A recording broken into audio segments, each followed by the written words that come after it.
няма да...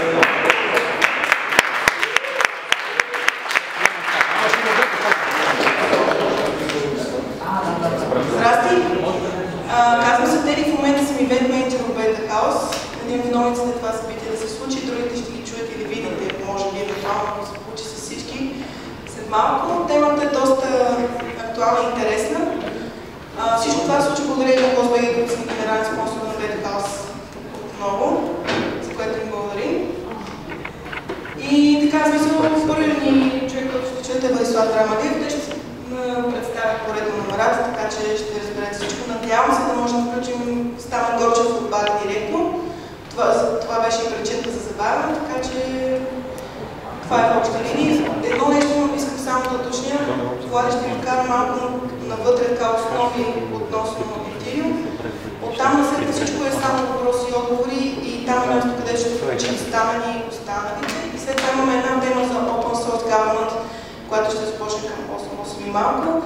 И там е вече 28 годишни студент, мой скоро ще чуете след. Вече е студент. Здравейте на всички! Много се радвам, че има много хора днес тук. Явно темата е интересна и в България. Моята задача днес е да ви представя Ethereum на правилно точно сравнение с Bitcoin. Но, тъй като тази презентация съм направил преди по време на нашите ежемесечни митъпи, които са организирани в София, те се случват последната сряда на месеца винаги. Има Facebook група, има meetup.com, има събитие също, който се интересува, може да се присъедини. Всеки месец се събираме, темите винаги са различни, още всеки може да пита каквото реши и така да затворим някакъв разговор. Аз съм правил тази презентация един път и забелязах, че някакви хора, които им е интересен Ethereum, не са много запознати с биткоин и как функционира биткоин и биткоин блокчейна. Затова въпросът ми е дали да обясня малко как функционира биткоин, съвсем накратко, преди да влезем в Ethereum, или направо да започвам с Ethereum. Какво сметите? Колко сте запознати тук с блокчейна? Как функционира? Ако може да право с Ethereum. Това е нещо много важно. В принцип хората да искат да започнат с биткоин, окей. Ами, така че това е следващия слайд. Неща. Добре. Ами така, започваме с Ethereum, как се зародила тази идея. Всъщност, основателя, може би знаете, Виталик Бутерин. Той е руски канадец, който когато решава да създаде Ethereum, който публикува white paper, свързан с Ethereum, всъщност на 19 години и е работил по много различни проекти по биткоин, свързани с биткоин, по биткоин блокчейна. И от 2013 година той решава, че блокчейн има доста голям потенциал. Вижда, че има много голям потенциал, но вижда също време, че единственият блокчейн или въобще всички други блокчейни, които съществуват, са свързани главно с криптовалути. Но и решава да го промени това нещо, като се сеща за Ethereum. Честно,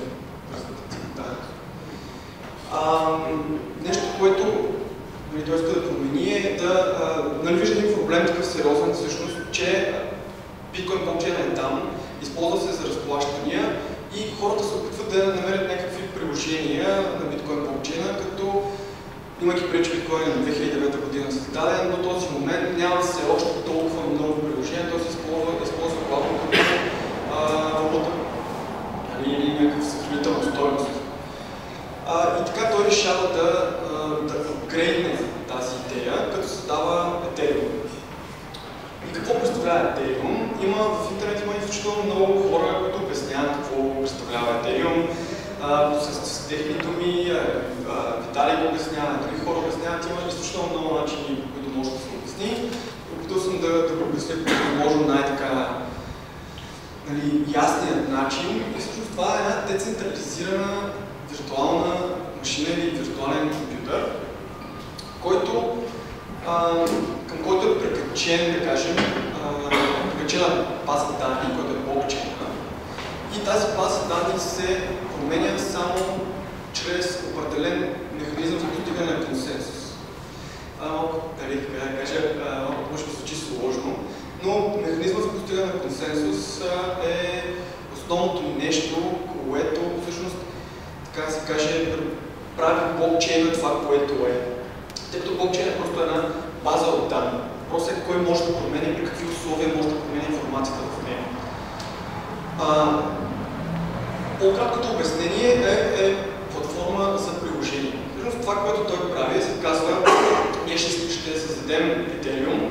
Това ще бъде тази платформа, която по някакъв начин има операционна система, и няма да измисляме приложения за нея, просто девелоперите, които могат да използват платформата, ще измислят въпросното приложение. Просто дават възможност, казваме давам възможност Ethereum, оставяме ви този tool, използвате го както искате, както сметате се добре. Всъщност, хубавото на Ethereum е, че, както казах, има операционна система или език за програмиране. В този компютър има някакъв език, който може да си пишете програми на него и той да ги изпълнява. Като хубавото нещо, както ви казах, е, че се ползват тези две езика на програмиране. Те са всъщност един и същ, просто е различна имплементация. Едната имплементация е Python, другата е на JavaScript. И тъй като това са езици на програмиране, които са доста разпространени в днешно време, е много лесно за разработчици, които искат да почнат да използват Ethereum, да започнат да създават програми в Ethereum мрежа. Хубавото нещо на Ethereum езика е, че е така наречено, така да се каже, Turing Complete, както повечето езици за програмиране, което означава, че могат да се създават програми, чието изпълнение може да продължи безкрайно дълго време. Но това е един проблем, който в Ethereum го разрешат по определен начин, ще говоря за това след малко. Тъй като вие казахте, че се запознали с биткоин, значи биткоин има само един вид акаунти. Вие имате един публичен ключ и един частен ключ. И това ви е сметката, да кажем, биткоин сметката. В случая на Ethereum има още един вид, който са тези въпросни умни договори, за които няма частен ключ, няма индивид, личност, която да притежава частен ключ в тях. За това как те боравят с етерите, които са в тях, вече е заложено в техния код просто. Един вид те изпращат етери или вършат нещо само при определени условия, които са заложени при първоначалното им вкарване в Ethereum компютър, да кажем. Тази платформа за приложения, някакво нещо е, че е децентрализиране. Всъщност всеки един нод, който съществува в мрежата, ще кажа колко с малко, един вид има копие на кода, всъщност копие, пълно копие, идентично копие на всички програми, които са заложени до момента в Ethereum мрежата. Това е за разлика от биткоин, където копието на нода всъщност е счетоводната книга, там където са всички транзакции. Един вид блокчейна на биткоин или базата данни в случая на биткоин е счетоводна книга, а в случая на Ethereum е в практика цялата операционна система за всички програми в нея. Може така да се симплифицира. И тук преминаваме към едно сравнение, което съм подготвил между биткоин и Ethereum, за да видите, може би, кои са негативите, кои са позитивите. Както виждате, първото сравнение, кога е основана Ethereum проекта, кога е основан 30 юли 2015 година, което е средата на миналата година, съвсем скоро, докато биткоин съществува от 2009 година, 3 януари. Говорих за този алгоритъм за постигане на консенсус. В случая на биткоин това е Proof of Work. И също този Proof of Work е базиран на криптографския алгоритъм SHA-256, много популярен. подобряват. А в случая на Ethereum в момента е Proof of Work. Те са си създали техен собствен алгоритъм, който се нарича ETH. И скоро, това е интересното друго нещо, че скоро ще се премине към Proof of Stake, което е друг вид алгоритъм за постигане на консенсус. Какво представлява Proof of Work? Знаете какво правят копачите, нали така?